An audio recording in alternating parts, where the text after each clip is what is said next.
Nagbabalik ang PTV Balita ngayon. Office of the Vice President Chief of Staff na si Attorney Zuleika Lopez ipinag-utos na ilipat sa Women's Correctional Institute sa Mandaluyong City mula sa House Detention Facility. Humingi po tayo ng karagdagang update mula kay Aisaya Mirafuentes. Aisaya? Kenneth, naunsyami ang planong pagpapadala sa staff ni Vice President Sara Duterte na si Attorney Zuleika Lopez sa House Detention Facility sa Mandaluyong City. Ito matapos siyang isugod sa ospital kaninang alas 4 ng umaga. Dahil nananatili pa rin si VP Duterte sa loob ng House of Representatives, mismo ang ikalawang Pangulo ang sumama sa pagpapadala kay Zuleika sa ospital. Naunang dinala si Zuleika sa Veterans Memorial Medical Hospital, subalit ni-request ng kampo ni VP Sara na dalhin ito sa St. Luke's Medical Center sa Quezon City. Alas 5 ng umaga nang dalhin si Zuleika sa St. Luke's, ngunit bago nito, bahagyang nagkaroon ng komosyon sa Veterans Hospital dahil sa hinarangan ng ambulansya ng QCPD ang ambulansya ni Zuleika. Ngunit nakatuloy pa rin ito sa St. Luke's Hospital. Sa paliwanag ng House of Representatives, nasa mandato na ang isang detainee ay dalhin sa public hospital at hindi sa pribadong paggamutan. Ibig sabihin, labag sa batas ang ginawang pagpapadala kay Zuleika sa St. Luke's.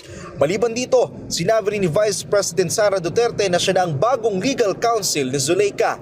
Ngunit ayon kay Representative Joel Chua, ipinagbabawal ito ng saligang batas dahil ang Pangulo at ang ikalawang Pangulo maging ang mga nasa gabinete ay pinagbabawal magsagawa ng kanilang propesyon habang nasa katungkulan.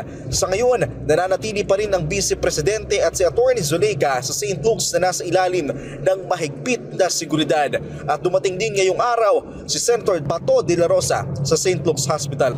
At yan muna ang latest mula dito sa St. Luke's Medical Center dito sa Quezon City. Balik muna sa iyo, Kenneth. Maraming salamat, Aisaya Mirafuentes. Samantala, si Brigadier General Anthony Aberin ang itinalaga bilang officer in charge ng National Capital Region Police Office epektibo ngayong araw. Batay yan sa utos ni PNP Chief General Romel Francisco Marbil. Si Aberin na dating director ng Police Regional Office Central Visayas ang papalit kay Major General Sidney Hernia na itinalaga bilang commander ng Area Police Command Southern Luzon matapos mapalawig ang pagkaka-relieve nito sa pwesto.